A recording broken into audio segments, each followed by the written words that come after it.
साबका वाले जो कि मेरी पेरेंट एसोसिएशन है, हमारा उसमें पहला रूल था कि अगर आपकी एसोसिएशन आपको निकाल देती है तो फेडरेशन से आप ऑटोमेटिकली आउट हो जाओ।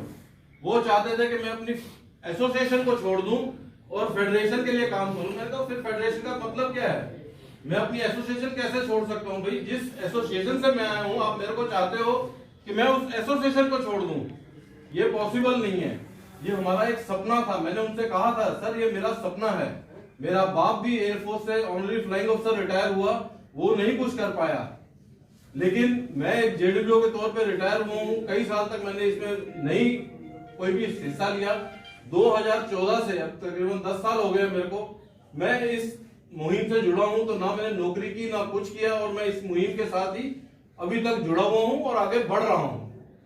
तो मैंने कहा ये मेरा सपना है कि जवानों की कुछ ऐसी संस्था बने जो पावरफुल हो, जिसको कि सिर्फ और सिर्फ जवान, जेसीओ जवान जो हैं वही मिलकर चलाएं।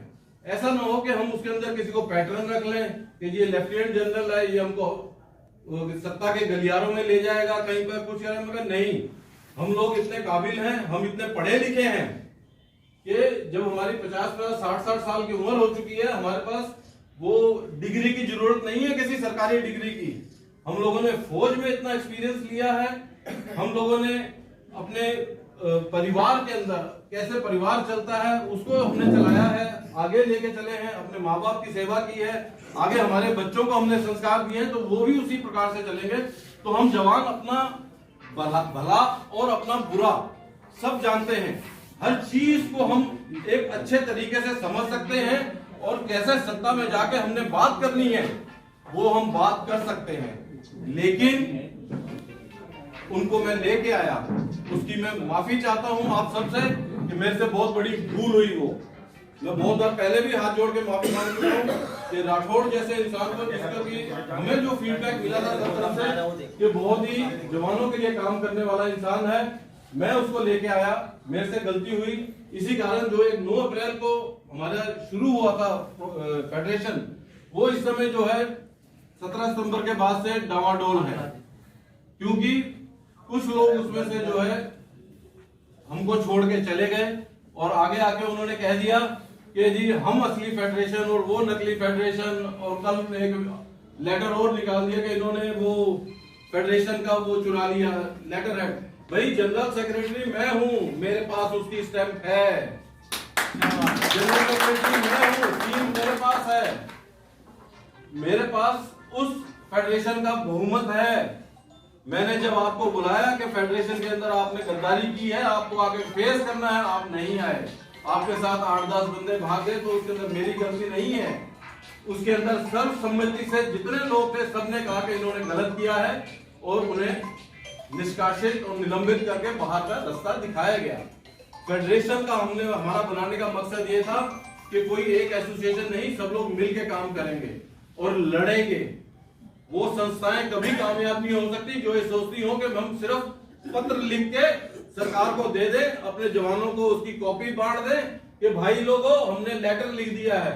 1 महीने 2 महीने 3 महीने के बाद सरकार दे देगी, मतलब 3 महीने आपने निकाल लिए, फिर आप उस लेटर का जवाब दे दो, फिर वो एक जवाब दे देंगे 2-3 महीने बाद। यही काम करते रहोगे क्या? इसके अंदर तो हमने सालों निकाल दिए। अब वो समय नहीं है, हमने इसीलिए 20 फरवरी से धरना लगाया कि सब लोग साथ में आए, सब लोग एकजुट हों, मिलें, और हम एक इस तरीके का संघर्ष करें कि सरकार को नानी याद आ जाए, वो जाने हम किसी देश के खिलाफ नहीं, हम किसी के खिलाफ नहीं है, हम सिर्फ इस सिस्टम के खिलाफ हैं जो कि जवानों के साथ सदा से ऐसा किया जा रहा है कि अधिकारियों ने बैठ के सारे रूल बनाए, अधिकारियों ने बैठ के हमारी तनख्वाहों की बार्गेनिंग की, और ये जो कुछ भी हमारे साथ भेदभाव किए गए हैं, अत्याचार किए गए हैं, उसके खिलाफ हम सर्विस में रह के नहीं बोल सकते। लोग कहते हैं कि तुम सर्विस में तो बोल लेते, सर्विस में बोलते तो कोर्ट मार्शल करा के घर आके बैठ जाते, बीवी बच्चे भूखे मरते। अब हम रिटायर हो चुके हैं, हमारे पास ये दमखम होना चाहिए कि हम अपनी जुबान बोल सके, अपने मुंह से अपने दिल की बात बोल सके, हमारे दिमाग में क्या चलता है। ये नहीं कि सरकार ने ये कह दिया हाँ जी ठीक है, अधिकारी ने कह दिया हाँ तुम्हारी तनख्वाह बढ़ा दी इतनी काफी है, लेकिन नहीं, हमारे लेवल ग्रेड वगैरह भी नीचे किए गए हैं। आज की मीटिंग बुलाने का, फेडरेशन के बारे में ज्यादा नहीं बोलूंगा कि हमारे पास कितनी संस्थाओं का वो है, आपने खुद ही देख लिया। साउथ से सब लोग उनके साथ छोड़ चुके हैं, इधर असम वगैरह बिहार से आगे सब लोग हमारे साथ हैं, उनके साथ कोई नहीं है। उनकी आपने सभी मीटिंग देख ली, वो फर्जी, उसके अंदर कोई नहीं आता। उनके पास इतनी हिम्मत नहीं है कि फेडरेशन का लेटर हेड के ऊपर कोई पत्र निकाल सके। अभी 2 दिन पहले ही मैंने पत्र निकाला है फेडरेशन के लेटर हेड पे अपने साइन से, फेडरेशन की सील के साथ। उसके अंदर हक नहीं है, उसका जवाब दिया है, नीचे नाम नहीं, ऊपर नाम नहीं, नीचे अपना नाम नहीं लिखा। ऐसे तो कोई भी किसी को गाली दे देगा। आप लिख दो कि फेडरेशन ऑफ वेटरन एसोसिएशन और नीचे मेरे नाम से इतनी गालियां लिख के डाल दो। नीचे अपना नाम तो लिखा नहीं, अपना नंबर लिखा नहीं, कोई कॉन्टैक्ट नहीं दिया, मेरे को गालियां दे लो, कोई दूसरा उठेगा वो कर लेगा। नहीं, हमारा ये मकसद नहीं था। हमारा मकसद था इंक्लूसिवनेस, सबको साथ लेके आना। इसके अंदर ये नहीं कि साबका अपनी मर्जी चलाएगी, और साबका ने कभी मर्जी नहीं चलाई। साबका ने अपना प्लान दिया तो इन्होंने साफ कह दिया कि उनको बोलो अपने आप कर लें।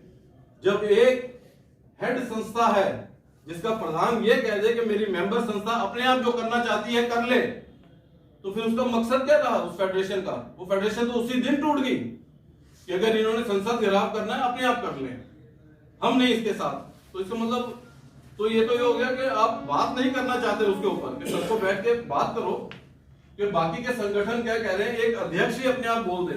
इसीलिए 25 तारीख को जो मीटिंग हुई उसके अंदर कपिल देव फौजी ने इसने साफ साफ कहा कि आप ये अध्यक्ष का मतलब ये, इसके अंदर आप इसके अंदर कोर कमेटी बनाइए, उसके अंदर बहुमत के अधिकार, बहुमत से जो निर्णय लिया जाएगा उसी के ऊपर सभी काम करेंगे। आप उसको मानते हो या नहीं मानते हो, अगर बहुमत है कि हमें करना है तो सभी को मिलकर करना है। उस समय कोई ये नहीं कि मैं नहीं जाऊंगा यार हमारी बात नहीं सुनेगी। अब बहुमत नहीं है तो इसके अंदर सभी संस्थाओं का जब एक एक आदमी होगा, प्रधान हो या कोई और हो, मैं यही आशा करूंगा कि इस संस्था के अंदर आप लोग उस व्यक्ति को आगे करें जिसको कि इस की नॉलेज हो इस सब्जेक्ट की, कि जवानों के साथ क्या हो रहा है क्या नहीं हो रहा। कोई जरूरी नहीं कि हर प्रधान ही आके उसके अंदर मेंबर बन जाए। आदमी वो होना चाहिए कि अगर कोई बोल रहा है, अगर उसकी बात काटनी है तो उसके पास नॉलेज होनी चाहिए। ये नहीं कि मैं मीटिंग में तो आपको जवाब ना दूं, घर जाके मैं कोई दूसरा मेरे को समझाए तो मैं व्हाट्सएप के ऊपर आपके खिलाफ लिखना शुरू कर दूं। किसी नॉलेज वाले बंदे को आप इस कोर कमेटी में बिठाइए जो कि आपके लिए, आप उसको समझा के भेजिए और वो आपके लिए सारे कार्य कर सके। ऐसी एक कोर कमेटी की अब हम आगे वो करना चाहते हैं कि इसके अंदर कोई अध्यक्ष नहीं होगा, कोई ये नहीं, ऐसा कुछ नहीं रखना चाहते। जो कोर कमेटी का फैसला होगा उसके अंदर जो बहुमत पाएगा वही काम बाकी लोग भी सारे के सारे खुशी खुशी करेंगे। ऐसा नहीं होगा कि गोसल साहब ने कह दिया तो सारे के सारे हाँ जी करके पीछे चलेंगे, नहीं। सबका मान बराबर, सब लोग बराबर अपना विचार रखें। आज भी मैंने कपिल को पहले कहा था कि सबसे कहें कि अगर हमारे खिलाफ भी कुछ बोलना है तो दिल खोल के बोलिए। लाइव बिल्कुल नहीं काटा है, 2 मिनट का नहीं लाइव नहीं काटा, उसकी बात नहीं कर रहा। अगर हमारे खिलाफ भी बोलना है कुछ तो दिल खोल के बोलिए, ताकि हम लोग साफ बोलते हैं। लोगों को बुरा लगता है कि गालियां दे दी, ये कर दिया, वो कर दिया। किसी ने गाली नहीं दी तब भी कहते हैं, क्योंकि साफ बोलते हैं तो कड़वा है, वो हजम नहीं होता उनको। इसीलिए सब लोग जो है ये हमारे लिए प्रोपेगेंडा करते हैं, गालियां देते हैं, ऐसा वैसा कुछ नहीं। अब आपके दिल में अभी भी कुछ है, मैं अभी बैठ जाऊंगा या सामने बैठ के बात सुनूंगा, और इन सबको भी सुनना पड़ेगा। कोई मुंह भी खोल जाए आपको जवाब दे जाए, ताकि आपके दिल में कोई बात नहीं रहनी चाहिए।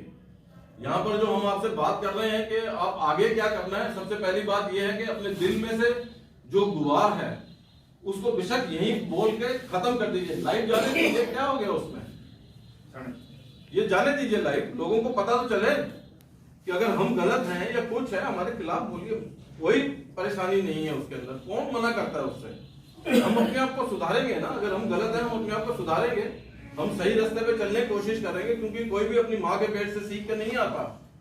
जो भी नेता बने हैं, जो भी हैं, वो लोग खुद मेहनत की है, कुछ सीखा है, दूसरों के शागिर्द रहे हैं, उनसे सीखा है, बाकी जनता जनार्दन से सीखे तब आके नेता बने हैं या आगे चल रहे हैं। तो इतने के साथ मैं जो है आप सबसे ज्यादा समय ले लिया, उसके लिए माफी चाहूंगा। अगर कोई गलती या कुछ